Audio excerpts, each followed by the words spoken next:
2 September 2010 इन्डियाको Moriya express train राँचीदेखि Gorakhpur जाँदैछ।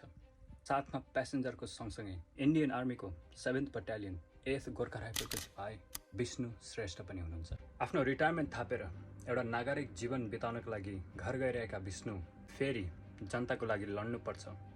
जब West बेङ्गलमा train पुग्छ तब 30 देखि 40 जना लुटेराहरू हतियारको साथ ट्रेनमा घुस्छन् र हरेक प्यासेन्जरलाई लुट्न थाल्छन्। उनीहरूको घडी, चेन, पर्स र सबै थोक खोज्न थाल्छन्। सुरुमा विष्णुले ठानिसकेका थिए ज्यान प्यारो भनेर लुटेराहरूलाई जे चाहिन्छ त्यही दिन्छु भनेर। तर जब उनीहरूको गन्धो नजर एउटा 16 वर्षीय केटीमा पुग्छ र जब लुटेराहरूले उसित हातपाई गरेर उसलाई बलात्कार गर्न खोज्छन्, विष्णु श्रेष्ठ त्यस्तो अत्याचार देखेर ऊ सहन सक्दैन। उसको रगत तात्तिन्छ। विष्णुले उसको गोर्खे खुकुरी निकाल्छन् र एउटा कसैले बाख्रा काटे चाहिँ लुटेराहरूको गर्दनमा भारी पर्छन्।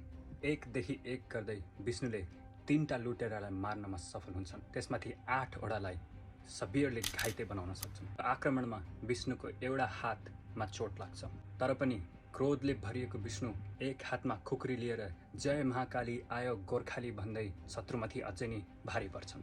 आफ्नो साथीहरूको मृत्युको पुकार सुनेर लुटेराहरू डरले भरिएर ट्रेनदेखि भाग्न थाल्छन्।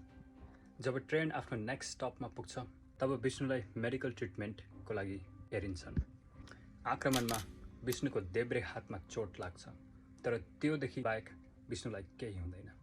गएर विष्णुले उसको वीरताको लागि इन्डियन आर्मीबाट सेना मेडल थाप्नमा सफल हुन्छन् र इन्डियन गभर्मेन्टले पनि विष्णुलाई उत्तम जीवन रक्षा पदक, जो ती मान्छेहरूलाई दिन्छ जसले अरू मान्छेको ज्यान बचाउँछ, त्यो पनि पाउनमा सफल हुन्छन्। विष्णु श्रेष्ठको कहानी एकदमै इन्स्पिरेसनल छ र एउटा इक्जाम्पल हो कसरी एउटा मान्छेको बहादुरीले कयौँ मान्छेको जीवनमा परिवर्तन ल्याउन सक्छ। यदि यस्तै नै सत्य कथा, ट्रु क्राइम यदि यो तपाईँलाई सुन्न मन लाग्छ भने प्लिज फलो बटन क्लिक गर्नुहोस्।